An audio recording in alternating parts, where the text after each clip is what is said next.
Katanat PULE PUTHI ka District School Welfare bat ka Office Deputy Commissioner Ribhoi District menta ka singi ka artrik nailar kala penlong ka program ajing pensai cagi kena PULE jong ka School Ribhoi Presbyterian Higher Secondary School hagabaya day bat udrox bat kiwe ki jindi buaj ya ka bala penlong ha RBP Higher Secondary School nong po hagate ka singi la yo ya ka jingkran bat ka jing pensai syaki kena school da ka kong I kharsendi District School Welfare Officer Ribhoi District, kakong VA Nyota Edisi Ribhoi, kakong PYNLONG Light DSEO Ribhoi District, Ba W Radu Principal RBP Higher Secondary School, hakajindoran kalang daging hikai jungka School RBP bat ki kena PULE.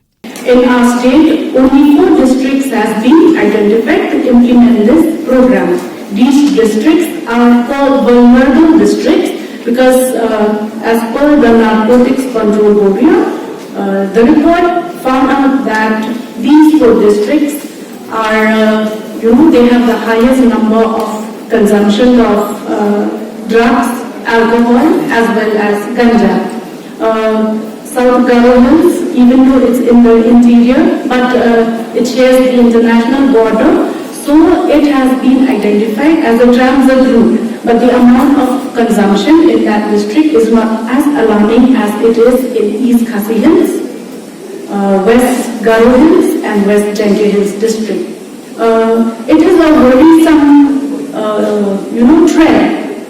It is a worrisome trend. Why? Because Ribhoi district is also a transit route or a transit route where drugs and ganja can be transported from this route. We have the national highway, so definitely transaction and then transit of drugs, alcohol, ganja goes through this through our national highway.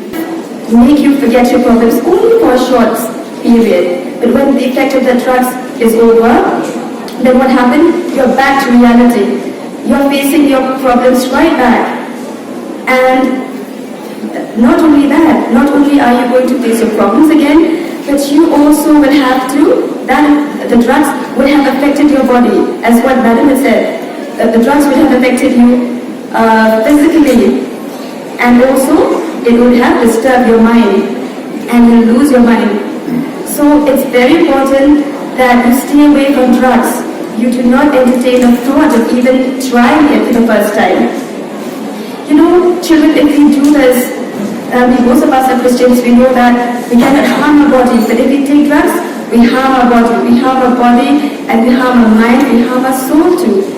So by harming our mind, we are sowing a very bad seed, and that will affect you. It will disturb you physically, mentally, and you will not have a relationship with God, as what Kong had said earlier. So, you all know that it's very wrong to harm your body, because our bodies are given by God. It's a gift from God. We have to treasure it, we have to love it, because it's a gift. So children, please remember that we have to take care of ourselves, we have to take care of our bodies. And in fact, a drug user will not only harm himself personally, but he'll also harm his family, his friends, and the society as a whole. So